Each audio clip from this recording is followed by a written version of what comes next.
Pembicara Netpi kita kali ini adalah seorang sarjana teknik lulusan Universitas Hasanuddin Makassar. Setelah lulus kuliah, sempat bekerja menjadi karyawan di beberapa perusahaan, yaitu karyawan perusahaan otomotif, instruktur bahasa di sebuah lembaga bahasa, relawan LSM Underworld Bank, dan karyawan bank pemerintah. Lelah berpindah-pindah pekerjaan, akhirnya beliau memutuskan berwirausaha dengan model seadanya. Namun setelah bertemu bisnis Tiens, akhirnya pola pikir beliau berubah tentang pentingnya sistem dalam sebuah bisnis. Perjuangan beliau sejak awal 2005 mulai menampakkan hasil dan mengantarkan beliau mendapatkan reward luxury car di tahun 2008. Selain itu, reward perjalanan wisata ke berbagai negara juga beliau dapatkan setiap tahun sejak 2007 hingga saat ini. Memasuki tahun ke-11 di Tiens, anak ketujuh dari 11 bersaudara ini telah memiliki jaringan bisnis di berbagai provinsi di Indonesia hingga luar negeri. Tiens telah menjadi jalan baginya untuk membantu banyak orang merubah kualitas hidup dan mendapatkan reward-rewardnya. Kesetiaan di Tiens mengantarkan beliau menerima cash reward yacht tahun 2014 dan tahun 2015 kembali dianugerahi cash reward plan. Mari kita belajar dari Muhammad Yusuf. Baik, selamat siang teman-teman semua. Saya Yusuf dari Makassar. Siang hari ini saya akan sharing ke Anda. Saya tidak akan menggurui Anda, Bapak Ibu. Saya juga masih terus belajar, Bapak Ibu. Saya juga pengen jadi diamond, ya. Dan saya juga masih pengen punya bisnis yang berkembang terus-menerus. Nah, kemudian kalau ada poin-poin yang saya sampaikan, nanti Anda jangan langsung telan mentah-mentah, ya. Mungkin beberapa hal harus Anda sesuaikan dengan kondisi di kota Anda di Semarang ini. Nanti Anda konsultasikan kembali dengan upline leader Anda. Setuju? Baik. Poin yang akan saya bahas yang hari ini adalah tentang pertemuan. Pertemuan sebagai alat bantu untuk membangun aset. Mudah-mudahan dengan penjelasan ini nanti Anda bisa dapat manfaat juga. Kalau kita berbicara pertemuan, saya tidak perlu definisikan yang mana yang saya maksud dengan pertemuan. Ya, saya tidak perlu definisikan. Anda sudah tahu, Bapak Ibu.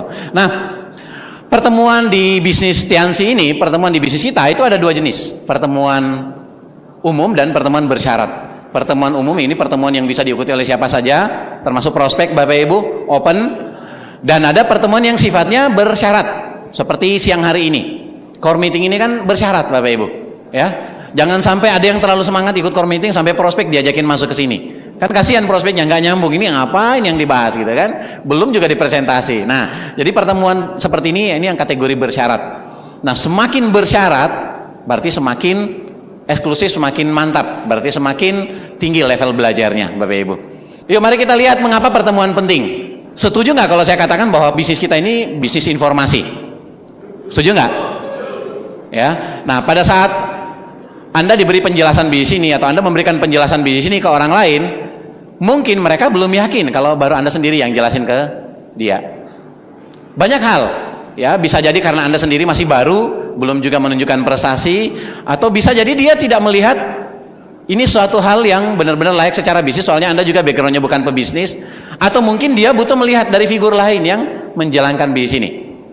Nah, dengan datang ke pertemuan, informasinya bertambah. Ya, dengan datang ke pertemuan dia bisa melihat figur-figur yang ada di pertemuan dan dia bisa melihat bahwa bisnis ini bukan cuma Anda yang jalankan, tapi berbagai latar belakang ada di sini. Ya, mulai dari pengusaha, profesional, mahasiswa, sampai tadi ada anak SMP yang tampil di panggung. Ya, nah Bapak Ibu, inti dari kedatangan mereka itu tentu adalah menambah keyakinannya. Keyakinan tidak dibangun dalam semalam, pertemuan yang menguatkan. Ya, pertemuanlah yang menguatkan keyakinan kita. Banyak orang mengambil keputusan untuk bergabung itu karena hadir di pertemuan. Saya yakin Anda juga, sebagian dari Anda juga itu klik dan mengambil keputusan bergabung itu karena hadir di pertemuan. Setuju tidak? Boleh tahu siapa yang klik di pertemuan mengambil keputusan untuk gabung? Boleh tahu? Saya yakin ada, pasti ada. Dan biasanya memang di berbagai kota orang mengambil keputusan, banyak yang mengambil keputusan itu di pertemuan. Nah, itu betapa pentingnya, karena itu tadi keyakinan tidak dibangun dalam satu malam. Kita perlu menambah informasi. Sama saja kalau kita beragama, ketika kita misalnya Muslim, ya setiap hari Jumat datang ke masjid. Mungkin bagi Anda yang Kristen, yang Katolik, datang ke gereja setiap hari Minggu. Itu keyakinan terus bertambah karena informasi terus masuk. Akan ada magic moment. Mungkin satu pertemuan belum bisa membuat dia yakin, belum bisa membuat dia klik untuk memulai, tapi pertemuan yang berulang membuat keyakinannya terus bertambah, Bapak Ibu. Akan ada magic moment. Kita nggak tahu magic momentnya di mana. Mungkin di pertemuan NDT, mungkin ketika ada yang dream sharing di NDT, atau mungkin di pertemuan seperti Vision Seminar ini. Nah, pertemuan yang saya bahas cenderung ke arah pertemuan yang umum, Bapak Ibu, karena ini sebenarnya menjadi mesin bisnis kita. Banyak yang tidak memperhatikan pentingnya pertemuan, padahal kalau kita berbicara sistem ini benar-benar sangat dicerminkan oleh pertemuan, Bapak Ibu. Pertemuan menyalakan semangat. Orang-orang yang datang ke pertemuan pasti terjaga semangatnya. Saya yakin di antara Anda ada yang pernah aktif di Pramuka. Anda pernah bikin api unggun? Pernah ya? Nah, coba Anda bayangkan kalau Anda bikin api unggun, kalau jumlah kayunya, katakanlah cuma 2 batang kayu yang Anda nyalakan api di situ. Kira-kira gimana besar nyala apinya? Kecil ya? Bandingkan kalau misalnya banyak batang kayu yang ngumpul, kemudian Anda bikin api unggun. Gimana nyalanya kira-kira? Besar nyalanya. Nah, sama ketika kita datang ke pertemuan. Anda bertemu dengan grup Anda mungkin presentasi ke prospek Anda bersemangat. Tapi beda semangatnya 2 orang yang ketemu dengan banyak orang yang berkumpul. Beda semangatnya. Pasti beda. Ya, makanya kita perlu menyalakan selalu semangat dengan datang ke pertemuan. Salah satu indikator orang sudah mulai loyo dan tidak bisa bangkit itu kalau dia tidak datang lagi ke pertemuan, karena tidak ada lagi wadah untuk menyala-nyalakan semangatnya, Bapak Ibu. Nah, pertemuan ini sistem, ya ini yang membantu kita untuk terus menjaga spirit kita dan selalu menyala-nyala, Bapak Ibu ya. Nah, kemudian pertemuan menjernihkan visi, Bapak Ibu. Pertemuan itu menjernihkan visi. Saya yakin di antara Anda yang mulai jalankan bisnis ini, Anda sudah mulai ketemu tantangan. Bahkan Anda yang sudah lama aktif, Anda ketemu tantangan setiap hari. Nah, sama kalau kita menempuh perjalanan, Anda sedang nyetir mobil, itu ibarat perjalanan, itu memberikan banyak kotoran, debu, mungkin percikan air hujan ke kaca mobil Anda. Ini kalau tidak dibersihkan, apa yang akan terjadi? Anda yang ada di dalam mobil, apa yang akan Anda lakukan? Anda tidak berani untuk gas lebih kencang, betul? Karena banyak kotoran, banyak penghalang pandangan. Orang-orang negatif kan bisa memberikan Anda input-input negatif, ya. Bisa memberikan Anda racun-racun pemikiran supaya Anda tidak aktif, Anda tidak jalankan bisnis ini. Itu ibarat kotoran yang nempel di kaca mobil Anda. Kalau banyak kotoran yang nempel, berani nggak Anda yang jegas? Nggak berani. Kenapa? Karena yang di depan kita itu nggak kelihatan. Ada lubang, apakah jalannya mulus? Itu nggak kelihatan lagi. Jadi pasti Anda menahan diri untuk tancap gas. Anda tidak lagi action presentasi yang banyak karena Anda penglihatan ke depannya kabur. Nah, ketika kita datang ke pertemuan, itu sama dengan selalu ngelap kaca depan mobil kita, supaya pandangan kita ke depan jernih, visi kita itu jernih ke depan. Nah, kalau semakin jernih, semakin enak balap, betul? Kita jalankan bisnis ini semakin semangat, karena pandangan ke depan itu jernih. Kita bisa lihat di depan sana ada apa. Kita bisa hindari kalau ada lubang, kita bisa tancap gas kalau jalannya mulus, Bapak Ibu. Nah, itu gambaran pertemuan betapa pentingnya. Dia menjernihkan visi kita. Saya sudah 10 tahun di usaha ini dan saya mengalami banyak suka duka di bisnis ini, dan saya yakin betul bahwa hanya pertemuan yang menguatkan saya. Kalau bukan karena pertemuan, mungkin saya juga sudah punah dari bisnis ini, sudah hilang dari bisnis ini. Bayangkan pertemuan ini, Bapak Ibu, sejak saya gabung sampai sekarang, saya tidak ingat apakah saya pernah alfa di pertemuan, apakah saya pernah absen di pertemuan. Saya nggak ingat lagi, kayaknya nggak pernah, Bapak Ibu. Kalaupun pernah, mungkin hanya karena sakit, tapi kalau lebih dari 1 kali kayaknya enggak, Bapak Ibu.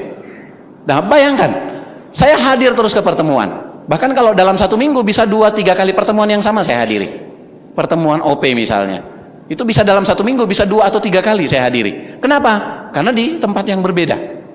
Nah, sekali lagi pertemuan itu sangat penting. Pertemuan menjernihkan visi, Bapak Ibu. Nah, kemudian pertemuan paling banyak memberikan gambaran tentang sistem One Vision. Pertemuan itu paling banyak memberikan penggambaran tentang sistem One Vision. Karena di pertemuan ini komplit, Bapak Ibu. Kita bisa melihat hubungan upline downline, kita bisa melihat kerja sama tim, kita bisa melihat bagaimana proses berjalan dengan sistematis. Itu tercermin semua di pertemuan. Jadi pertemuan itu lebih banyak memberikan gambaran tentang sistem One Vision.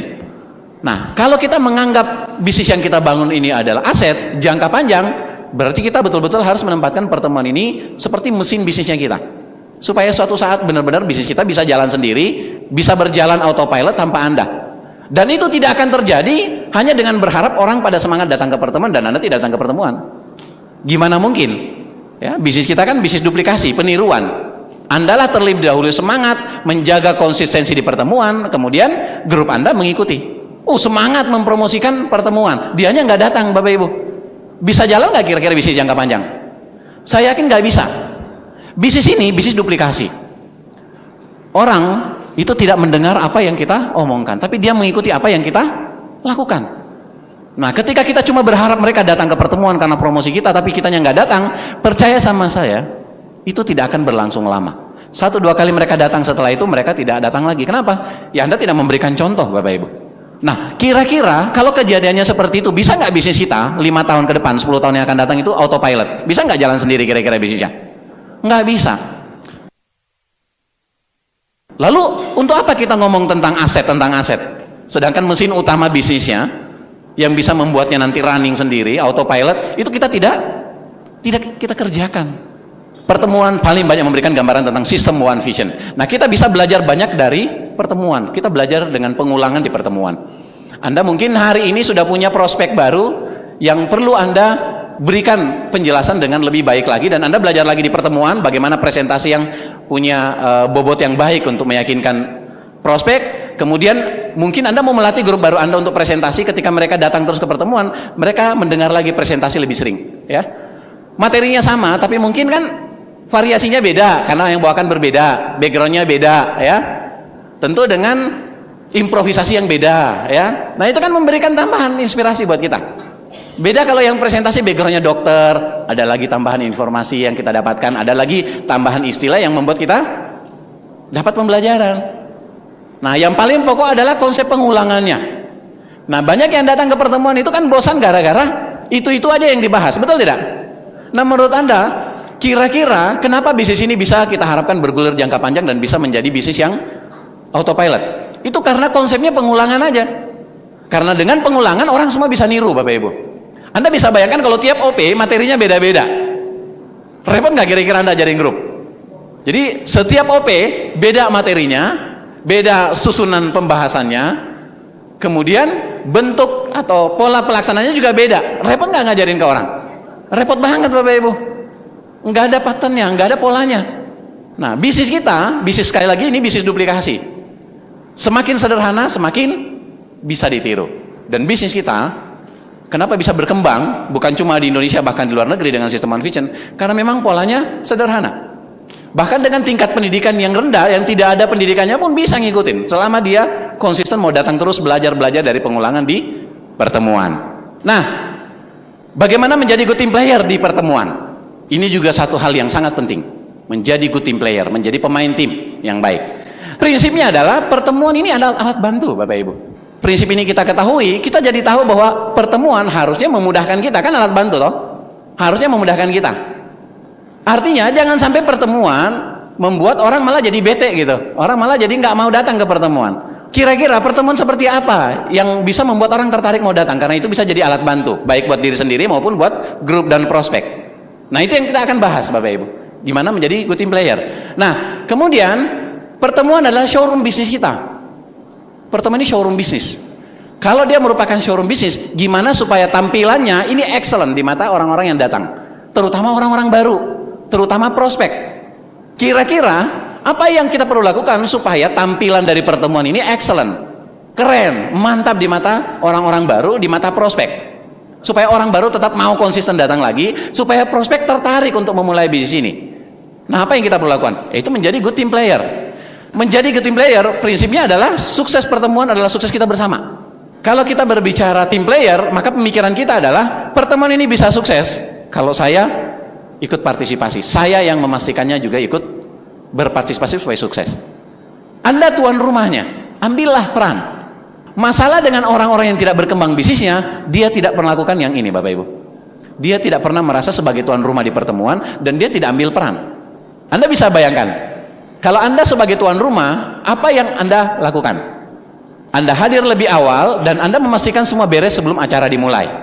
Anda bantu-bantu, bagaimana misalnya kursinya, udah teratur belum? Gimana dengan sound systemnya, sudah ready belum? Gimana dengan file-filenya, sudah ready belum? Gimana dengan yang di tiketing, sudah ready belum?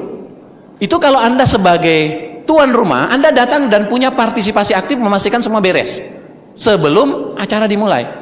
Pak, tapi kan saya bukan penanggung jawabnya. Nggak masalah, Anda datang dan minta apa yang perlu Anda bantu. Itu sikap yang benarnya Bapak Ibu. Itu sikap yang benarnya. Nah yang masalah, banyak orang yang tidak berkembang bisnisnya, gara-gara awalnya datang ke pertemuan, selalu terus-menerus bersikap sebagai tamu. Pengen datang, semua udah beres, tinggal duduk, dia tinggal nikmati acara. Nah ini tidak benar Bapak Ibu. Ketika Anda berharap bisnis Anda besar, ingat suatu saat nanti kan Anda juga akan punya pertemuan. Anda akan punya grup yang punya pertemuan sendiri, bahkan di kota-kota yang berbeda. Gimana mungkin Anda bisa punya grup yang punya pertemuan sendiri, sementara Anda sendiri tidak tahu mengelola pertemuan karena Anda tidak pernah berpartisipasi sebagai team player. Anda tidak pernah datang untuk bantu-bantu. Ini apa ini yang perlu disiapkan? Pertemuan ini apa-apa saja sih yang diperlukan? Butuh layar, butuh infokus, butuh kursi yang tertata dengan rapi, butuh sound system yang baik, butuh file yang sudah disiapkan, butuh tiketing dan seterusnya. Hargai waktu prospek. Apa yang terjadi ketika kita semua merasa sebagai tamu aja di pertemuan? Pertemuan jadi lambat ready Bapak Ibu. Kalau pertemuan lambat ready berarti lambat dimulai, betul? Nah prospek kita, apalagi kalau kita bicara orang up, di Semarang ini kan terkenalnya karena orang up. Banyak orang-orang up di Semarang ini yang menjalankan bisnis Tiansi ini. Nah kalau orang up itu kan pasti juga ngajak orang-orang up yang lainnya, dan bahkan kita secara umum kita memang diarahkan untuk sponsoring up. Bagaimana mensponsori orang-orang yang level up. Orang-orang level up, profesional, pengusaha itu terbiasa dengan kedisiplinan waktu. Mereka sangat menghargai waktu. Nah bayangkan kalau pertemuan kita selalu molor waktunya, tidak dimulai tepat waktu karena terlambat ready, bikin bete, betul? Mereka lama-lama tidak mau lagi datang ke pertemuan, membuang waktu. Atau lama-lama mereka jadinya kalau datang ke pertemuan, mereka kasih spare waktu, ya udahlah kira-kira ini udah dimulai. Setelah 1 jam dari jadwal yang diinfokan jam 7 malam, mereka datangnya jam 8. Kenapa? Karena awalnya tadi kita terbiasa juga sebagai orang yang sudah aktif, kita udah terbiasa tidak menjadi pemain tim yang baik, tidak memastikan semuanya cepat beres, cepat ready supaya acara bisa dimulai on time. Nah ini, hargailah waktu prospek. Pulanglah paling akhir saat semua sudah dipastikan beres. Sebagai pemain tim yang baik, pastikan Anda ikut berpartisipasi, semua udah pada beres baru Anda pulang. Sekali lagi, kita akan punya grup yang besar, kita akan punya bisnis yang berkembang dan bukan cuma di kota ini, dan kita akan punya pertemuan-pertemuan di grup Bapak Ibu. Jadi kita mesti tahu dari awal sampai akhir detail seluk-beluk pertemuan itu kayak gimana. Jadi ikutlah bantu-bantu gimana supaya Anda mengetahui bahwa semua sudah beres baru Anda bubar. Dan ciri-ciri orang yang punya bisnis besar biasanya mereka memang datang awal pulang akhir. Itu ciri-cirinya Bapak Ibu. Coba deh Anda cek siapa yang punya perkembangan bisnis yang bagus di Semarang atau di kota-kota dekat Semarang. Anda coba perhatikan pada saat pertemuan siapa yang datang awal dan siapa yang pulang akhir. Biasanya itulah pemilik bisnis yang paling besar jaringannya. Nah kira-kira besar dulu jaringannya baru dia bersikap seperti itu, atau bersikap seperti itu baru besar jaringannya? Kan banyak yang mungkin berpikir bahwa wah itu kan karena dia udah terlanjur besar Pak, makanya dia harus datang awal, dia pulangnya akhir. Logikanya salah Bapak Ibu. Dia pasti udah bersikap seperti itu dulu, baru bisnisnya berkembang, dan itu sikap yang dipertahankan dan itu akan diduplikasikan ke grup. Bukan nunggu besar dulu baru sikap itu diterapkan, enggak. Coba Anda cek, di semua kota pasti seperti itu. Orang-orang yang membiasakan diri datang awal, pulang akhir, mereka yang punya jaringan yang paling besar. Mereka punya jaringan yang berkembang di mana-mana, Bapak Ibu. Anda bisa cek, Anda bisa pastikan itu di mana-mana, pasti seperti itu, Bapak Ibu. Nah, jangan hadir seperti tamu, jangan hadir seperti prospek. Sekali lagi, kalau Anda hadir seperti tamu atau prospek, gimana kira-kira Anda bisa menduplikasikan kemampuan mengelola pertemuan ke grup? Anda tidak ngerti apa-apa. Dan kalau ini terulang, Anda tidak akan punya jaringan yang besar. Tidak akan bisa, Bapak Ibu. Jangan berpikir selalu seperti tamu atau prospek. Oke lah kalau Anda baru awal join, ya 2 kali, 3 kali, 4 kali pertemuan, oke lah. Tapi masuk bulan-bulan ketiga, keempat, Anda sudah benar-benar harus mau menjadi bagian dari pemain tim supaya Anda ikut memastikan acara bisa berlangsung dan pertemuan kita itu excellent di mata peserta, di mata prospek, di mata orang-orang baru. Anda bukan lagi prospek, Anda sudah pelaku bisnis ini. Anda sudah perlu ikut memastikan bahwa pertemuan ini wadah kita, pertemuan ini mesin bisnis kita harus nampak excellent di mata pesertanya. Nah, bagaimana membangun budaya bisnis yang positif di pertemuan? Ini beberapa poinnya juga perlu saya bahas. Pertama, berpakaianlah profesional. Setelan lengkap, jas, berdasi, ya tentu dengan hem panjang ya. Nah, ini Bapak Ibu siapa yang perlu menduplikasikan ini ke grup? Anda. orang-orang aktif yang apalagi yang Anda sudah pada core producer, Anda sudah punya pemahaman standar tentang pakaian bisnis yang kita gunakan ke pertemuan. Bagaimana caranya Anda memastikan? Anda cek ke grup dan Anda ingatkan kalau ada yang masih belum memperhatikan. Berpakaian masih seadanya ke pertemuan. Coba deh, gimana kira-kira tampilan pertemuan kalau Anda datang ke pertemuan berpakaian yang seadanya, tidak seperti seorang yang profesional pebisnis. Gimana kira-kira Anda menularkan keyakinan ke orang yang hadir ke pertemuan? Saya rasa tidak akan kuat, Bapak Ibu. Coba cek bagaimana cara kita bersikap dalam hal berpakaian ke pertemuan. Ya, karena biasanya itulah yang terduplikasi ke grup, itulah yang terduplikasi ke prospek kita. Kalau Anda dari awal menjaga cara berpakaian, maka Anda akan punya grup yang akan meniru Anda. Kita membangun base ini, kita yang menciptakan budaya dan itu yang menyebar. Itu yang kita tularkan, bukan prospek kita, orang-orang baru yang membawa budaya dan itu yang kita tiru, Bapak Ibu. Mereka yang akan menyesuaikan dengan kita, bukan kita yang menyesuaikan dengan mereka dalam hal tata cara berpakaian. Karena ini bisnis kita dan kita udah ngerti sistem. Kita lah yang menularkan. Jadi Anda sebagai upline leadernya, Anda sebagai timnya, Anda ingatkan dia. Ya, secara perorangan Anda ngobrol, Anda bisa ingatkan dia. Ya, termasuk dalam hal bagaimana secara tata cara berpakaian yang baik itu Anda ingatkan secara personal, ya. Nah, kalau kita lambat koreksi, kita susah untuk bergerak ke hal-hal yang lain, Bapak Ibu. Jadi salah satu hal yang menjadi sorotan kita supaya pertemuan kita ini citranya baik, kita berpakaian yang profesional dan kita menularkan hal itu ke grup kita. Grup kita juga kita perlu ingatkan. Sebelum Anda berangkat ke pertemuan, bercermin, apakah orang seperti ini yang bisa punya kemampuan meyakinkan orang-orang yang datang ke pertemuan? Kalau tidak, Anda ganti berpakaian Anda koreksi, ya. Anda tanya ke pasangan Anda, bagus nggak cara saya berpakaian? Nah, kayak gitu kan. Anda tanya ke suami Anda, sayang, kira-kira cara saya berpakaian udah bagus belum, ya? Atau Anda yang laki-laki ke perempuan, yang ke istrinya, ke pasangannya, Hani, cocok nggak pakaian saya? Ya, kayak gitu ya. Nah, kalau dia udah bilang itu nggak profesional, ya Anda usahakan koreksi. Saya rasa semua sudah tahu konteks berpakaian profesional yang kita butuhkan untuk ke pertemuan-pertemuan One Vision, pertemuan Teens, itu Anda sudah tahu. Be on time, konteksnya lebih pada bagaimana pertemuan kita mulai on time. Anda hadir on time, tadi kalau perilakunya sebagai pembangun jaringan yang semangat, Anda datang lebih awal malah. Tapi be on time ini dalam pengertian kita lakukan tepat waktu. Supaya ini terulang terus-menerus dan terduplikasi. Kecenderungannya begini, hal-hal yang baik yang kita lakukan terduplikasinya cuma setengahnya, Bapak Ibu. Tapi kalau hal yang kurang tepat kita duplikasikan, malah terduplikasinya malah lebih parah. Parahnya itu 2 kali lipat lebih parah, Bapak Ibu, ya. Jadi kalau pertemuan induknya udah molor, pertemuan yang subnya, pertemuan-pertemuan yang kelanjutannya itu bisa menjadi lebih molor lagi. Usahakan kita menduplikasikan on time, ya. Ya, itu tetap konteksnya gimana pertemuan itu nampak excellent di mata orang-orang yang hadir, nampak keren, nampak profesional, Bapak Ibu. Nah, layani semua yang hadir termasuk prospek orang lain. Anda kalau datang ke pertemuan, Anda melayani tamu yang datang, Anda mempersilahkan mereka duduk, layani semua tanpa membeda-bedakan grupnya siapa. Ya, layani mereka, arahkan mereka mengambil kursi, tunjukkan di mana seharusnya mereka duduk, jangan sampai mereka orang baru tapi duduknya di tempat duduk para leader, itu juga tidak tepat, Bapak Ibu. Anda arahkan tempat duduk mana yang tepat untuk dia sebagai prospek, sebagai orang baru. Orang-orang yang posisi leader mereka udah tahu kalau mereka duduknya itu pasti di deretan paling depan. Itu pasti mereka udah tahu. Tapi orang-orang baru datang, orang-orang yang statusnya prospek, mereka nggak tahu. Anda yang perlu arahkan. Dan perlakukan sama, karena Anda tim player, perlakukan sama. Apakah itu grup Anda atau grupnya orang lain, perlakukan sama. Nah, cuma Anda perlu ingat, tidak ada yang datang ke pertemuan itu tanpa diundang. Tidak ada orang yang kesasar datang ke pertemuan. Ini Anda perlu ingat, Bapak Ibu. Tidak ada orang yang tiba-tiba bangun dari tidur siangnya, tiba-tiba muncul di depan pintu pertemuan, ruang pertemuan. Nggak ada. Pasti ada yang undang. Mungkin kalau suatu ketika Anda datang ke pertemuan dan melihat ada orang baru yang celingak-celinguk, kelihatan bingung, mungkin saat itu dia datang, tapi kebetulan upline-nya, pengundangnya, calon sponsornya itu berhalangan. Atau mungkin calon sponsornya di luar kota, atau bahkan di luar negeri. Ingat Bapak Ibu, bagaimanapun Anda arahkan dia, Anda boleh bertanya tapi jangan pernah punya pikiran mau caplok dia. Hati-hati Bapak Ibu, ya, karena ini berlaku hukum karma, ya, dan ini tidak baik kultur ini. Kalau sampai ini terjadi, ini sangat tidak sehat.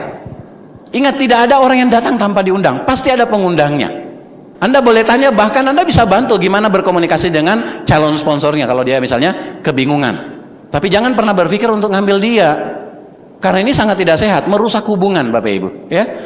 Kemudian, nah ini smokers Bapak Ibu, ya, jangan merokok di sekitar ruang meeting. Ini bisnis kesehatan. Kalau kita datang ke pertemuan, kita ingin citranya sebagai pertemuan bisnis kesehatan, itu benar-benar nampak Bapak Ibu. Saya tahu banyak leader yang perokok dan banyak leader yang bisnisnya besar itu perokok, tapi mereka benar-benar tahu menjaga sikap. Mereka itu tidak nampak merokok di sekitar ruang pertemuan. Mereka menjauh, mereka menghilang kalau misalnya mau merokok. Mereka tiba-tiba hilang, nggak tahu kemana. Itu lagi merokok Bapak Ibu. Dan itu jauh lebih baik daripada ngerokok di hadapan prospek yang datang. Paling parah, ya, saya di satu kota ketemu, itu ngerokoknya di tempat registrasi Bapak Ibu. Ngerokoknya di tempat orang daftar. Waduh, itu parah banget. Kira-kira gimana tuh persepsi orang-orang datang, orang-orang baru yang datang ke pertemuan, ketika pas dia nulis namanya, kok ini orang ngerokok terus Bapak Ibu. Saya yakin gambarnya udah langsung tidak nyaman. Langsung merasa ini benar ya bisnis kesehatan, jangan-jangan bukan. Jangan merokok di sekitar ruang meeting.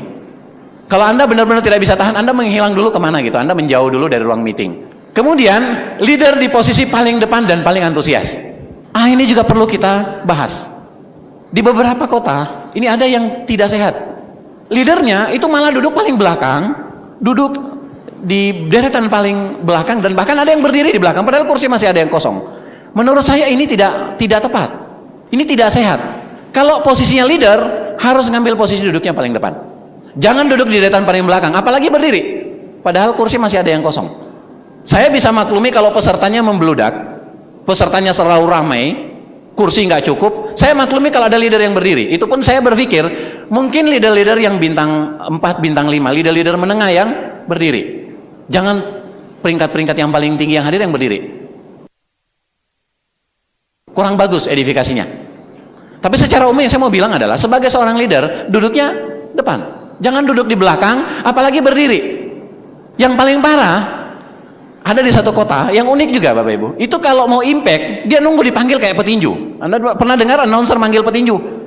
Mari kita sambut bintang 7 kita. Lari dari belakang Bapak Ibu. Itu kayak petinju. Menurut saya ini kan bukan VS, ini pertemuan umum yang biasa, OP, NDT, dan itu tidak sehat Bapak Ibu. Ya, sekali lagi seorang leader itu memberikan teladan. Duduklah paling depan, berikan contoh yang tepat ke orang-orang yang baru dan prospek Bapak Ibu. Nah, antusias itu benar sangat penting Bapak Ibu. Tapi jangan sampai antusias kita itu lebay, jangan sampai antusias kita norak. Ada juga loh antusias itu yang sampai norak. OP aja pakai peluit, prit. Ini apaan Bapak Ibu? Saya lihat ciri-ciri yang seperti ini, yang lebay seperti ini, biasanya cepat heboh, cepat hilang. Karena hebohnya lebay. Semangat sih semangat, tapi kalau pertemuan konteksnya cuma OP, nggak perlu lah sampai pakai peluit, prit. Emang lalu polisi lalu lintas? Saya kadang-kadang heran kalau ada sikap-sikap seperti itu. Saya yakin semangat itu sangat kita perlukan, kita keluarkan ke orang yang hadir, ke prospek kita, ke orang-orang baru, tapi tidak harus dengan cara yang lebay. Orang-orang yang hadir, mereka pasti tahu kadar yang tepat, yang namanya antusias, semangat, mereka pasti tahu kadar yang tepat. Dan ada kadar yang nyaman untuk diterima oleh peserta, ada yang tidak nyaman. Salah satu yang membuat pertemuan kita sepi, itu kalau pertemuan kita itu semangatnya over itu pengertiannya lebay, artinya kayaknya berlebihan gitu loh. Kayak makanan itu kayaknya garamnya terlalu banyak gitu kan, atau kayak minum itu gulanya terlalu banyak gitu kan, berlebihan. Jadinya orang-orang yang datang itu jadi tidak nyaman. Kemudian di pertemuan berikut mereka ogah untuk datang. Mereka mikir, aduh, bete ya kalau datang ke pertemuan kayak gitu, ya kan? Ada loh yang bukannya datang ke pertemuan jadi yakin, malah jadi nggak mau datang lagi, malah nggak jadi gabung. Kenapa? Karena semangat yang disalahartikan. Semangat benar-benar penting, tapi jangan juga berlebihan yang membuat orang jadi nggak nyaman. Orang sampai peka telinganya karena kita pakai sempritan lah, pakai teriak-teriaknya, kayak bahasa Tarsan. Itu saya juga bingung ini pertemuan apa gitu kan nggak mencerminkan profesionalisme, betul tidak? Nah, yuk mari kita semangat, tapi semangat yang kadarnya pas. Seru tapi kadarnya pas. Ya, Anda paling tahu lah gimana sebenarnya kadar yang pas semangat kita. Kalau vision seminar ya pasti beda, ya serunya pasti beda, dan tetap juga jangan juga ada hal-hal yang sifatnya membuat peserta tidak nyaman, membuat orang-orang baru terutama itu tidak nyaman. Yang kita inginkan pertemuan ini membuat mereka tertarik, bukan membuat mereka makin jengkel gitu loh. Ya, kita pengen mereka datang ke pertemuan makin yakin, bukan makin berpikir negatif. Itu yang kita harapkan. Makanya kita semangat, benar, kita semua bertanggung jawab bagaimana semangat kita menular ke prospek, semangat kita ini bertemu dengan cross line semua, tapi yang pas kadarnya. Kita betul-betul perlu Sepakat untuk itu, Bapak Ibu. Nah, yang berikutnya, hadirkan jiwa raga di pertemuan. Nah, ini yang penting juga. Saya perlu membahas ini, Bapak Ibu. Di beberapa pertemuan saya melihat fisiknya hadir, tapi jiwanya nggak di pertemuan gitu loh. Nggak tahu, mungkin utang lagi banyak atau apa gitu ya. Melayang pikirannya. Ada yang paling parah, sepanjang pertemuan nunduk terus. Ternyata BBM-an terus. Nunduk terus sepanjang pertemuan. Jadi pertemuannya sebenarnya dia datang, benar-benar cuma secara formalitas temenin grupnya, temenin prospeknya. Dia sendiri jiwanya nggak hadir di pertemuan. Dia datang itu kayak zombie, Bapak Ibu. Datang, duduk, nunduk. Sekali-sekali kamuflase, angkat mendongak kepalanya, senyum-senyum, nunduk lagi. Setengah jam, Bapak Ibu. Nah, ini menurut saya jiwanya nggak hadir. Kira-kira sebenarnya Anda pengen grup Anda, prospek Anda datang ke pertemuan, pengen nggak grup Anda yang fokus, konsentrasi, yang benar-benar belajar? Pengen nggak kira-kira? Nah, kira-kira kalau dia melihat kelakuan yang seperti itu, bisa nggak mereka terbentuk seperti itu sebagai pembelajar yang benar-benar fokus melihat proses di pertemuan? Nggak bisa, Bapak Ibu. Mereka cepat atau lambat mengetahui bahwa Anda melakukan sikap yang tidak pas. Datang ke pertemuan tapi jiwanya nggak di pertemuan, jiwanya nggak tahu di mana.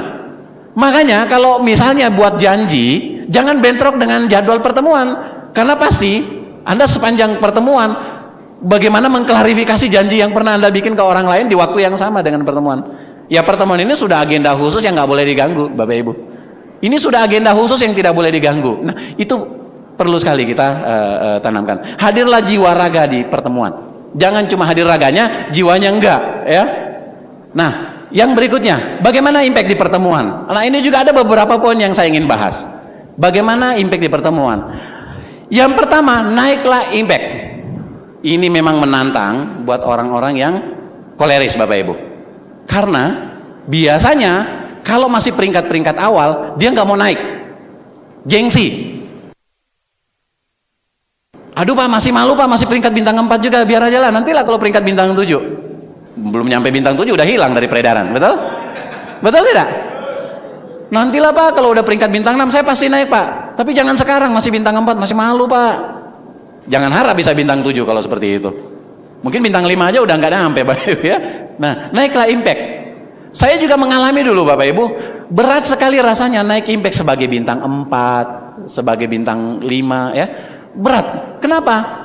Karena waktu saya pertama aktif dulu, orang-orang yang menjadi tim player utama di pertemuan itu junior-junior saya di kampus. Saya kenal orangnya, bahkan saya yang pelonco mereka waktu masuk kampus, umurnya 3-4 tahun di bawah saya.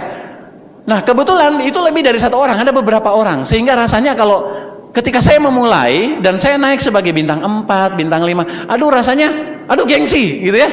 Gengsi banget. Kenapa? Ini bintang 6, bintang 7-nya ini junior-junior saya semua gitu. Mereka yang ngeliatin saya semua. Rasanya aduh tidak nyaman naik. Tapi Bapak Ibu, itulah sebenarnya yang saya berhasil kalahkan. Saya tetap naik.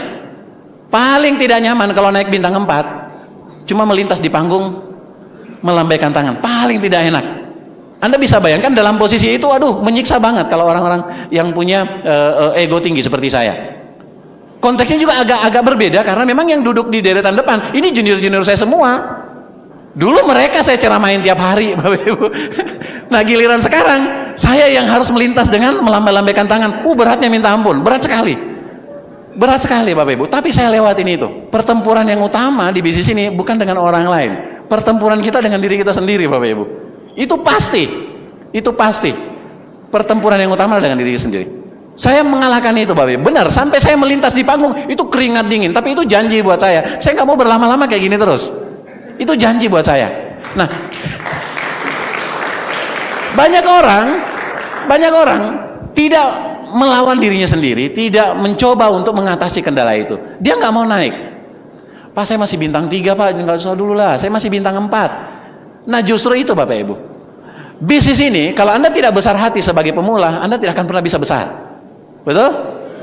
Banyak orang melihat posisinya sekarang, mungkin sebagai direktur, sebagai pemilik usaha, sebagai pemilik bisnis, itu mereka mau dalam posisinya dikenal di panggung Tiens, One Vision, juga di posisi puncak.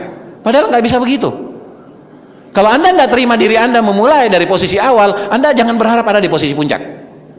Nggak akan pernah bisa.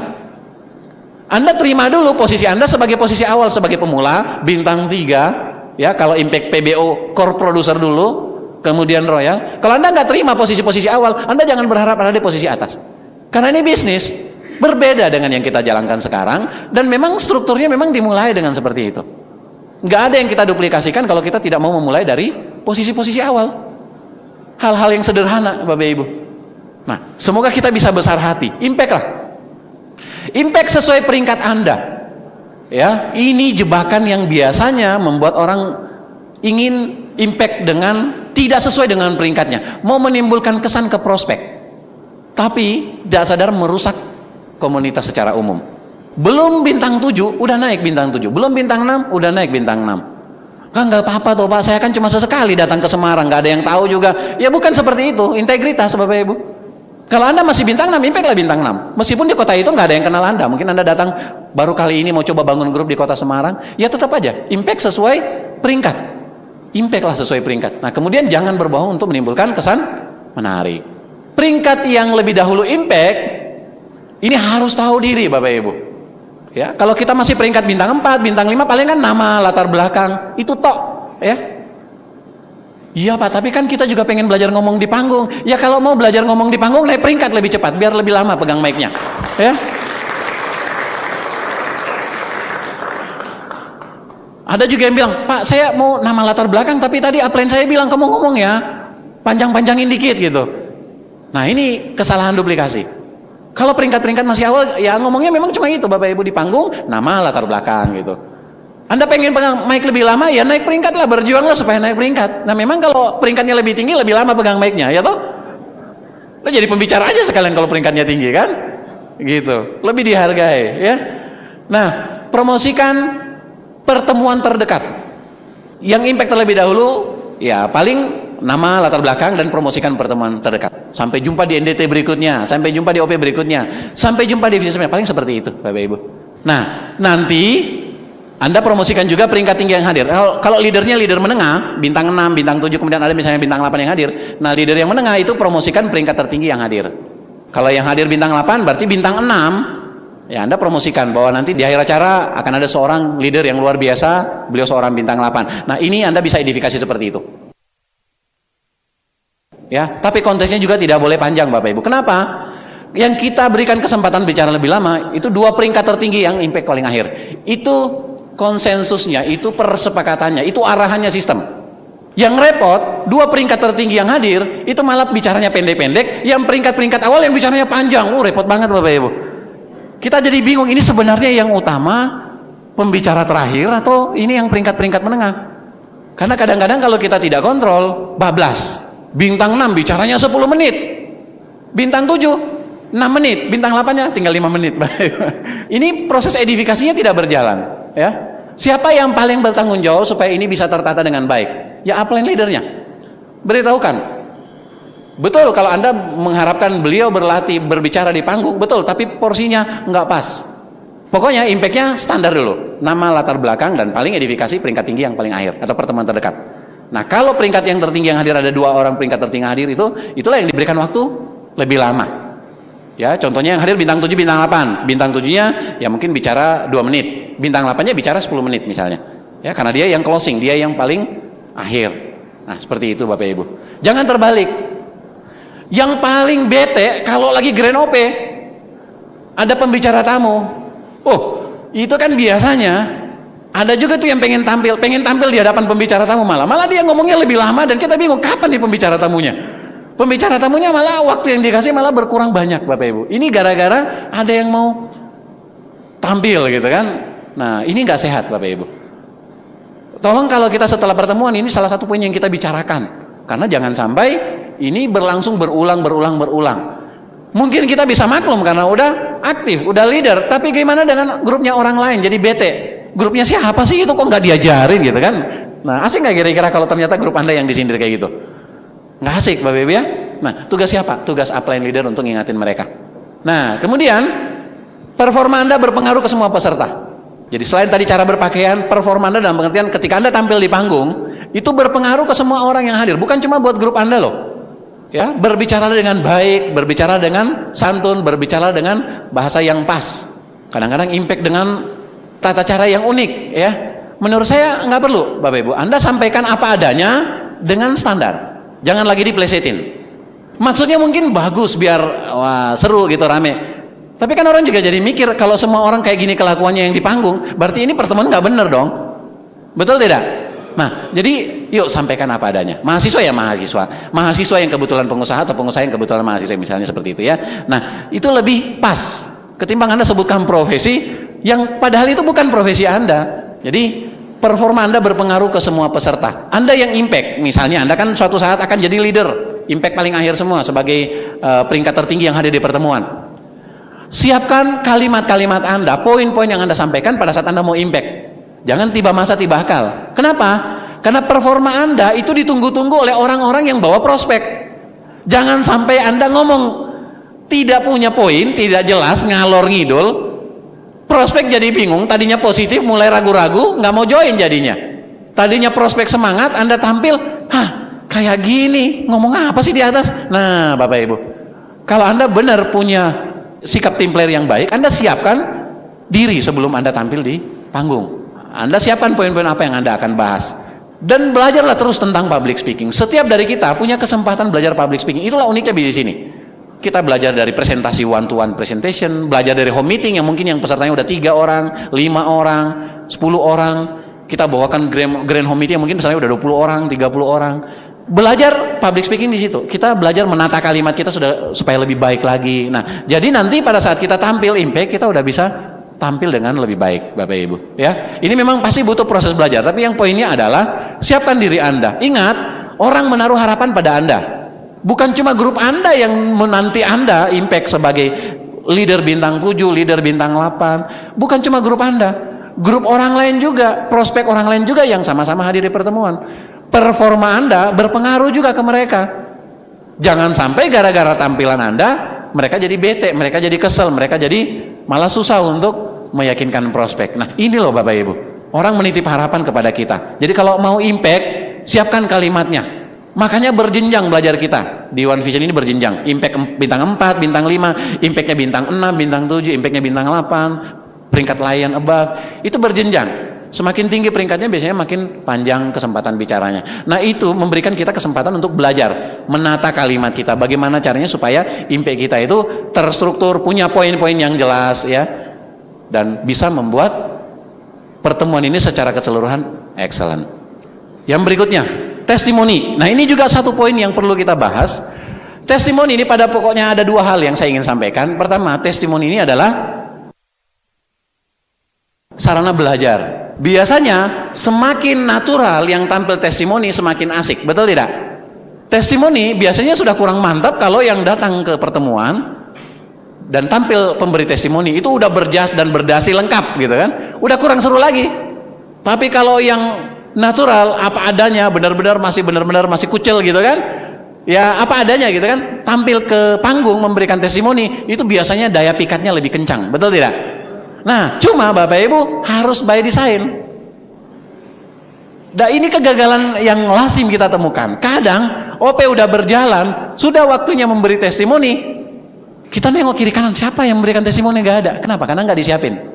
Betul? Banyak kita berharap grup kita berkembang, grup kita bisa belajar tampil di panggung, tapi dari kesempatan-kesempatan seperti memberi testimoni, kita nggak desain. Kita lupa menyiapkan. Padahal mungkin grup kita punya cerita, orang baru di grup kita, ada undangan kita, masih status prospek, masih baru gabung misalnya, itu punya cerita yang menarik, kita nggak siapin dia untuk tampil. Padahal ini loh kesempatannya, ini kesempatannya yang menarik sekali untuk dia, kita minta ke panggung. Harus by design. Menurut saya cara yang paling baik adalah kita berlomba-lomba gimana nyiapin grup kita. Sebelum pertemuan dimulai, Anda udah beritahukan ke MC, testimoninya ada dari grup saya ya, namanya Pak ini, nanti bisa diundang. Nah, seperti itu. Jadi Anda beritahukan ke penanggung jawab pertemuan, testimoninya sudah ada, siap. Jadi sebentar pada saat pemateri memanggil yang mau memberi testimoni, itu nggak bingung lagi, nungguin sampai 5 menit, kok nggak ada yang angkat tangan ya? Nah, itu karena kita nggak siapin. Yang paling baik kalau dari awal kita udah siapin, kita udah desain, kita udah persiapkan. Kemudian apa hal-hal yang kita perlu lakukan setelah pertemuan? Yang pertama, Setelah pertemuan sebaiknya kita circle meeting Bapak Ibu, kita meeting group. Kita bahas beberapa poin yang pokok-pokok saja dan bukan mengulangi apa yang dibahas di pertemuan, dan kita tidak ceramain lagi, kita tidak motivasi lagi, tapi udah lebih terarah, udah lebih praktis dan kita lebih menghargai waktu. Apalagi kalau pertemuannya malam, udah keburu larut, jangan sampai poinnya tuh terlalu panjang Bapak Ibu ya. Udah harus mulai tajam poin-poinnya, bukan lagi mengulangi apa yang dibahas tadi di pertemuan. Nah, kemudian arahkan join bagi prospek. Jangan dibuka lagi sesi diskusinya terlalu panjang karena waktu terbatas. Setelah pertemuan berlangsung 2 jam, 2,5 jam, orang kan pengen pulang Bapak Ibu. Nah, Anda benar-benar harus perhitungkan waktu, arahkan join bagi prospek. Kalau dia udah positif, sekalian challenge tiket pertemuan berikutnya. Anda udah siapin tiket di tangan untuk Anda bahas. Ini loh tiket pertemuan nanti ini, minggu depan pertemuannya seru. Nah, itu Anda promosikan pada saat circle, itu paling pas. Orang lagi semangat-semangatnya, Anda bikinkan goal-goal kecil. Orang yang habis ikut pertemuan itu kan lagi semangat, lagi on fire, lagi kebakar Bapak Ibu ya. Itu membuat mereka semangat, mereka panas, mereka sangat-sangat on fire. Itu arahkan segera, minimal challenge tiket. Minggu depan pertemuannya lebih seru Bu. Ini tiketnya, dan kalau beli hari ini masih harga promo. Nah, Anda closing saat itu tiketnya minimal. Jadi ini teknik yang perlu kita mainkan setelah pertemuan. Kemudian kalau Anda tidak sempat melakukan circle, minimal Anda berusaha untuk perkenalkan prospek Anda ke upline leader Anda. Di pertemuan, upline leader Anda itu kan biasanya teredifikasi oleh MC, oleh penampilannya di panggung. Itu kan suasana sudah mengedifikasi upline Anda, leader Anda. Nah, pada saat pertemuan selesai, gimana caranya Anda usahakan, meskipun cuma setengah menit, Anda pertemukan prospek Anda dengan leader Anda. Anda perkenalkan. Tujuannya apa? Orang itu kan pengen dihargai, betul tidak?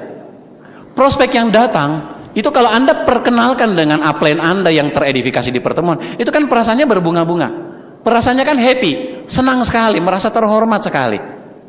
Akibatnya apa? Mereka semakin semangat pengen bergabung karena ada respect yang sedang tumbuh, yang sedang dia bentuk dalam dirinya terhadap upline leader Anda. Nah, di situ juga upline Anda semakin teredifikasi, dan apa yang dilakukan upline Anda? Anda diedifikasi balik. Upline Anda pasti mengedifikasi balik ke Anda. Pasti upline Anda akan bilang ke prospek yang Anda perkenalkan ke upline Anda, Pak, beruntung sekali loh Pak, Bapak berada di jalurnya Pak Andi. Beliau ini luar biasa semangatnya. Nanti banyak belajar dari beliau. Pokoknya Bapak betul-betul beruntung. Benar-benar Bapak di jalur yang pas, yang tepat. Selamat ya Pak. Nah, itu diedifikasi balik sehingga kekuatannya semakin dahsyat.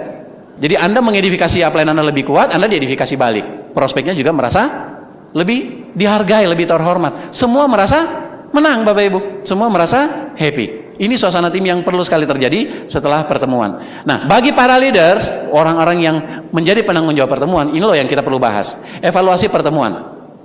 Antusiasmenya tolong dibahas lagi. Kalau sampai antusiasmenya tidak nyala, tidak benar-benar greget gitu kan, itu kita perlu evaluasi lagi ya. Mungkin masalah dengan sound system, kenapa sih seperti itu ya. Mungkin ke depan kita perlu siapin baterai lagi untuk mic-nya. Mungkin kita perlu antisipasi yang lain lagi ya. Dan tim playernya, MC-nya kita perlu evaluasi ya. Karena kadang-kadang ada MC juga yang kalau di panggung itu tidak pas tata kalimatnya ya. Kadang ada MC yang paling jengkelin itu menurut saya, dibilang, ini para bintang 7 kita ini akan tampil ini bukan bintang 7 obat sakit kepala Bapak Ibu, ini bintang 7 udah pusing hitung bonusnya Bapak Ibu. Nah, itu kan membuat tim bintang 7 yang gak sehat pada pengen lari kan dari ruang pertemuan, betul nggak? Ada kan pertemuan yang diadakan itu yang membuat MC-nya ngomong seperti itu, dan orang-orang yang hadir merasa tidak nyaman sebagian, terutama leader yang mungkin bintang 7-nya diedifikasi seperti itu malah nggak pas bagi dia. Ini loh para bintang 7 yang ini bukan obat sakit kepala, dia udah pusing hitung bonusnya mau dikemanain. Bintang 7 yang tidak sehat bisnisnya itu udah pada mau kabur Bapak Ibu, udah nggak mau naik panggung dia. Nah, memang juga kalimatnya nggak pas, mungkin kita perlu modifikasi dengan cara yang lain. Nah, ini perlu kita evaluasi, dan kalau kita tidak evaluasi, ini menjadi budaya yang terus bergulir, artinya menjadi penyakit menular Bapak Ibu. Bukannya semakin mantap pertemuan kita malah semakin norak ya. Kita tidak mau pertemuan yang norak, betul tidak? Kita pengen pertemuan yang profesional, yang benar-benar excellent di mata peserta, yang semua pihak menerima dengan enjoy, dengan menarik. Nah, ini loh, kita perlu evaluasi. Presenternya juga perlu. Bagaimana timingnya? Apakah tidak over? Apakah penjelasannya terlalu bertele-tele? Ini perlu kita evaluasi ya. Kemudian tiketing, ya kita perlu cek gimana penyebaran tiket, gimana pembelian tiket box dan seterusnya. Operator multimedianya itu juga kita perlu bahas. Kalau sampai ada masalah dengan slide, dengan video dan seterusnya, itu perlu kita evaluasi, Bapak Ibu. Nah, kemudian apa masalah Anda dengan pertemuan? Yang pertama, kenapa sulit mengundang prospek ke pertemuan? Benar, Bapak Ibu, memang sulit mengundang prospek pertemuan. Salah satu alasannya adalah memang prospek biasanya diajak ke hal happy-happy memang lebih tertarik dibanding diajak datang ke pertemuan-pertemuan yang sifatnya positif seperti ini. Prospek itu lebih tertarik nonton sinetron ganteng-ganteng serigala daripada ganteng-ganteng singa langit seperti ini, Bapak Ibu. Betul tidak? Nah, memang itu lazimnya. Tapi apakah kita menyerah? Tidak, Bapak Ibu. Ya, banyak orang yang berhasil di sini itu dari berkali-kali diundang ke pertemuan yang pada akhirnya dia datang. Jadi kalau orang diundang satu kali, jangan menyerah, dia nggak datang. 2 kali belum datang, undang lagi. 3 kali belum datang, undang lagi. Gitu. Tidak ada orang yang terlalu keras untuk bisa diundang datang ke pertemuan. Yang penting andanya tidak menyerah. Undang aja terus. Kan nothing tulus. Yang masalah adalah kalau cuma dia satu tok yang Anda undang setiap minggu, nggak ada undangan yang lain. Dia tok, dan akhirnya apa? Anda merasa semua orang di kota Semarang Anda undang-undang. Padahal cuma satu orang yang Anda usahakan. Ini yang membuat Anda jadi frustrasi. Tetap usahakan terus mengundang secara konsisten. Perbanyak daftar nama, dan ingat Bapak Ibu, pertemuan kita set sebagai pertemuan kedua setelah presentasi. Ya, jangan andalkan benar-benar pertemuan ini sebagai pertemuan pertama. Kenapa Bapak Ibu? Karena di pertemuan kita perlu pakai tiket, perlu bayar masuk. Kalau Anda undang prospek yang belum dijelasin sama sekali, terus datang ke pertemuan, terus Anda minta dia bayar 15.000 misalnya, 20.000, mereka protes. Loh, Anda yang ngajak saya kok saya yang bayar? Nah, karena dia nggak ngerti bahwa ini untuk dia datang ke pertemuan itu untuk manfaatnya untuk dia. Nah, bukan salah dia, karena dia masih status prospek, belum pernah dijelasin sama sekali. Dia belum merasa ada sesuatu hal yang penting yang dia perlu bayar untuk datang ke pertemuan. Makanya orang bete kalau datang ke pertemuan udah suruh bayar. Akibatnya apa? Anda harus bayarin jadinya kan. Nah, ini udah mulai nggak sehat duplikasinya. Nah, kenapa pertemuan mesti pakai tiket sih Pak? Ya, pertemuan perlu pakai tiket karena sistem ini dari kita, oleh kita, untuk kita. Gedung pertemuan kita mesti bayar, ya mungkin nambah kursi, kita mesti sewa lagi. Nah, itu Bapak Ibu karena butuh biaya untuk pertemuan. Kenapa harus stok tiket? Ya, ini strategi untuk membuat bisnis kita berkembang. Upline Anda mungkin membuat Anda stok tiket supaya Anda bisa merencanakan pertumbuhan yang baik untuk bisnis Anda. Kalau Anda tidak stok tiket, Anda tidak bisa men-challenge kemampuan terbaik Anda untuk bertumbuh. Anda mungkin kemampuannya sebenarnya bisa 10 tiket beredar dalam 1 minggu. Tapi karena nggak ada challenge, 2 tiket pun nggak beredar, Bapak Ibu.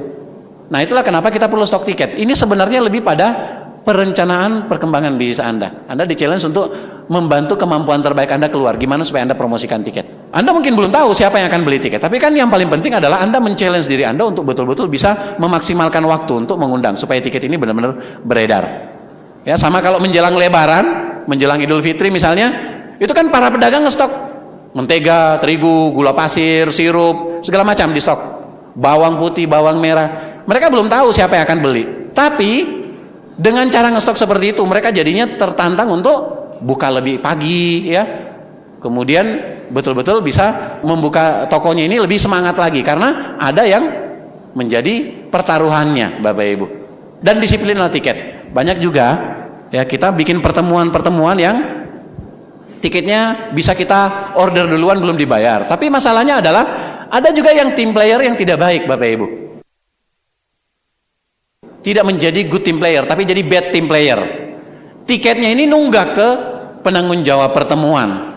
Jadinya pertemuan ini yang menjadi tekor, akhirnya menjadi masalah di belakang hari. Hubungan jadi nggak baik, pertemuan berikutnya agak susah dilaksanakan karena bermasalah dengan pembayaran gedung dan seterusnya. Nah, ini Bapak Ibu, jangan sampai kita nggak disiplin pembayaran tiket dan sebagainya ya. Nah, yang berikutnya, kenapa di pertemuan tidak ada snack? Wah, ini juga masalah. Biasanya ada pertanyaan, Pak, saya ini ngundang sponsoring apa? Saya mengundang orang-orang yang bagus, pengusaha. Masa itu snacknya nggak ada, kan sayang Pak. Orang duduk 1 jam, 1,5 jam, nggak ada minum, nggak ada makanan.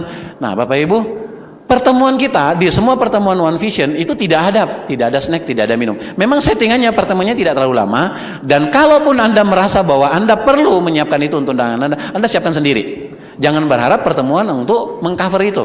Ya, biaya tiketnya juga rata-rata murah kok kita. Paling 10.000, 15.000 untuk pertemuan rutin. Paling mahal juga 20.000. Ya, kecuali yang sifatnya grand biasanya mungkin 25.000, 30.000. Tapi secara umum biaya yang kita keluarkan untuk ikut pertemuan yang durasinya memang paling 2 jam, 3 jam, itu memang biayanya murah Bapak Ibu. Tidak mengcover untuk siapkan snack, tidak mengcover untuk siapkan minum ya.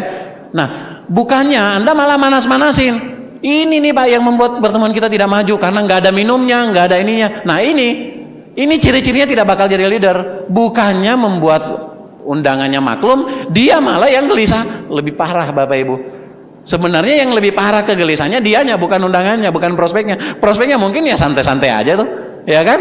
Nah, yuk kita koreksi diri kita kalau sampai kita yang masih punya masalah sebenarnya, ya. Nah, kemudian yang berikutnya, kenapa grup malas pertemuan? Banyak alasan. Bisa jadi karena kultur yang terjadi di pertemuan, bisa jadi karena contoh yang Anda kasih tidak pas buat dia, dan banyak hal Bapak Ibu. Ada juga yang bosan ke pertemuan. Menurut saya ini masalah Bapak Ibu. Terus terang, orang-orang yang merasa bosan ke pertemuan tidak akan bertumbuh lagi bisnisnya. Tidak akan bertumbuh lagi. Dan satu-satunya cara, kalau Anda melihat grup Anda bosan, Anda jangan terlena ngurusin dia. Bangun kelebaran, bangun cabang-cabang yang lain. Kenapa?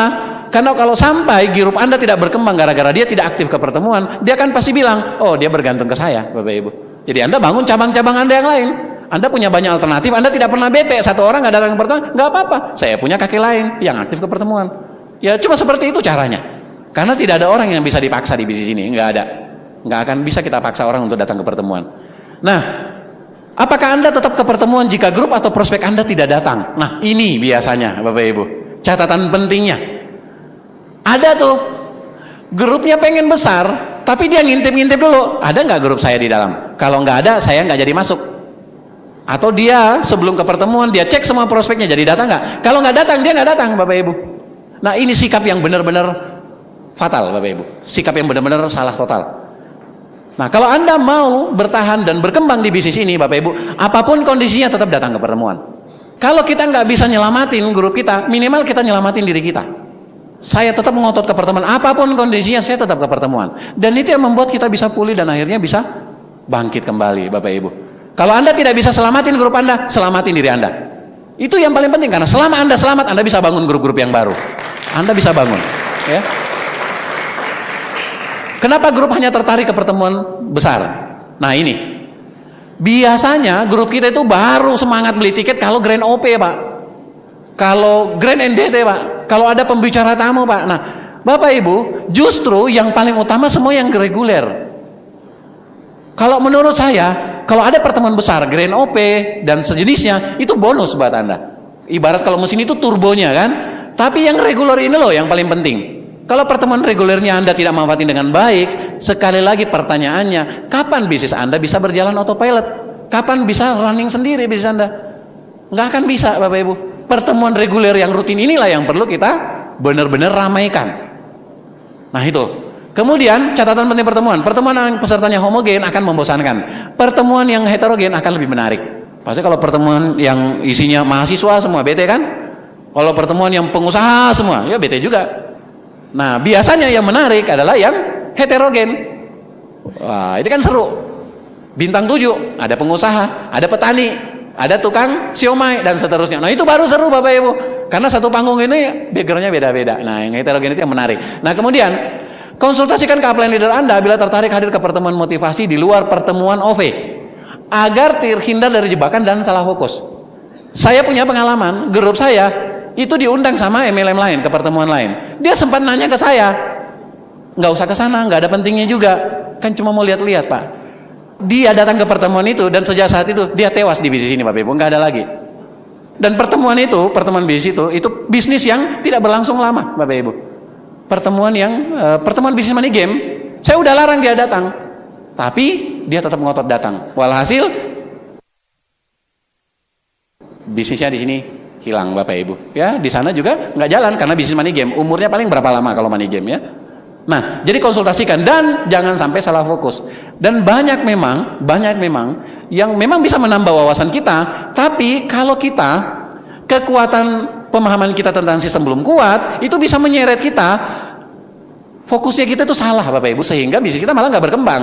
Bukannya pertemuan itu mensupport perkembangan kita di Tiansi, malah membuat kedodoran. Karena kita jadinya pecah fokus. malah ngurusin sembarang Bapak Ibu ya. Nah ini perlu kita konsultasikan. Nah prinsip pertemuan Teens of Faith adalah pertemuan terpenting adalah pertemuan yang kita tidak hadiri. Makanya jangan pernah berpikir untuk tidak hadir ke pertemuan apapun kondisinya.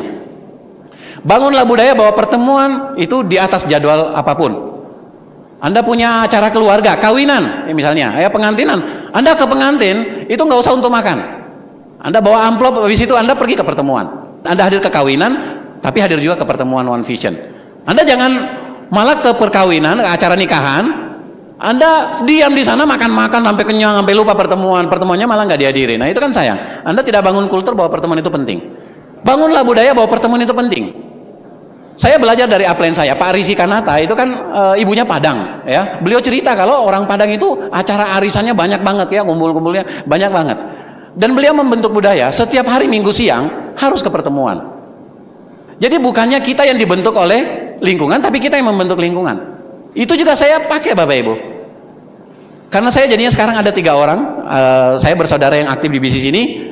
Kalau mau bikin acara keluarga, itu pasti menghitung waktu saya. Kalau saya nggak ada, berarti acara itu ditunda dulu atau digeser waktunya. Karena saya udah tahu pasti memprioritaskan ini. Mereka udah tahu saya memprioritaskan pertemuan One Vision atau Teens Bapak Ibu. Kalau mau saya hadir harus bergeser dari jadwal yang saya udah punya gitu. Nah, artinya Anda lah yang membentuk. Jangan Anda yang dibentuk Bapak Ibu. Kalau misalnya Anda ogah-ogahan ke pertemuan, hari ini datang ke pertemuan, minggu depan nggak datang lagi, minggu depannya datang lagi. Suatu ketika ibu Anda minta dianterin ke suatu acara. Terus Anda bilang, Bu, saya ada pertemuan, saya nggak bisa nganterin. Minggu lalu juga kamu nggak datang ke pertemuan, nggak apa-apa kok. Udah, nggak usah banyak alasan, temenin saya. Nah, itu kan artinya apa? Orang tidak melihat Anda serius. Ibu Anda tidak melihat Anda serius. Orang rumah Anda nggak melihat Anda serius. Karena Anda kadang hadir, kadang tidak. Anda tidak menempatkan pertemuan di posisi yang sangat penting, gitu. Jadi Anda yang membangun kultur sehingga itu menyebar dan mempengaruhi orang lain. Bukan Anda dipengaruhi oleh orang sekitar Anda. Terakhir, bagaimanapun pertemuan adalah alat bantu. Kadang-kadang ada yang mengeluh, Pak, pantesan di kota saya nggak bisa berkembang, di kota saya nggak ada pertemuan. Ingat Bapak Ibu, pertemuan adalah alat bantu. Betul, alat bantu yang vital. Tapi tidak berarti bahwa bisnis Anda tidak bisa mulai bergerak kalau tidak ada pertemuan. Apa yang perlu Anda lakukan? Mulai bangun bisnis Anda di suatu kota atau daerah yang belum ada pertemuan, dan Anda mulai bikin target kapan Anda mulai setting supaya pertemuan di kota tersebut, di daerah tersebut bisa mulai Anda buat Bapak Ibu. Nah ini yang perlu Anda pikirkan, bukan justru beralasan, Pak saya nggak bisa berkembang di sana nggak ada pertemuan. Bisa Bapak Ibu, pertemuan itu kan alat bantu ya. Kata upline saya Pak Naga Sukara, yang pokok kan 2, presentasi follow up. Presentasi follow up itu yang pokok Bapak Ibu. Pertemuan ini alat bantu. Meskipun alat bantu seperti yang kita bahas adalah hal yang vital, hal yang sangat penting, hal yang sangat urgent, tapi tidak berarti bisnis kita nggak bisa jalan kalau nggak ada pertemuan. Kita udah bisa mulai jalan sambil bikin target. Anda setting target kapan, bulan keberapa, gimana kira-kira jumlah masanya sampai Anda berani mulai bikin pertemuan di kota tersebut. Nah kalau Anda sudah bisa memahami itu, Anda akan punya grup yang berkembang di kota tersebut. Nah Bapak Ibu, poin-poin yang saya sampaikan ini poin-poin yang sudah dikuasai oleh upline Anda, leader Anda sudah tahu semua, sudah mengerti semua, sudah benar-benar menguasai semuanya Bapak Ibu. Tidak ada yang tidak menguasai. Saya cuma mereview Bapak Ibu. Siang ini saya cuma mereview, gunanya supaya kita saling mengingatkan. Nah sistem itu kita di switch di setiap kota untuk memberitahukan Anda di setiap kota sama saja masalah kita, kendala kita sama saja, untuk menegaskan ke Anda bahwa tidak usah mengeluh, tidak usah banyak pikir tentang sistem, ikuti saja seperti yang diarahkan. Ini berlaku sama saja di semua kota di Indonesia. Anda bilang di Semarang kayak gini Pak, di Semarang nggak bisa kayak gini. Secara umum mirip-mirip Bapak Ibu. Yang kita perlu lakukan adalah bagaimana hal-hal yang standar itu kita sudah mulai terapkan.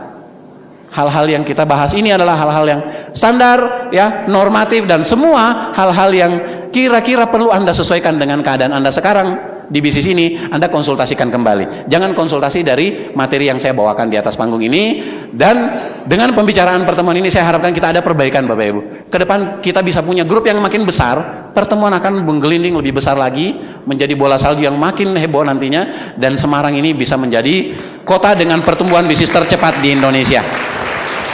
Sekian dari saya untuk materi core meeting ini. Terima kasih, sukses buat Anda semua. Assalamualaikum warahmatullahi wabarakatuh.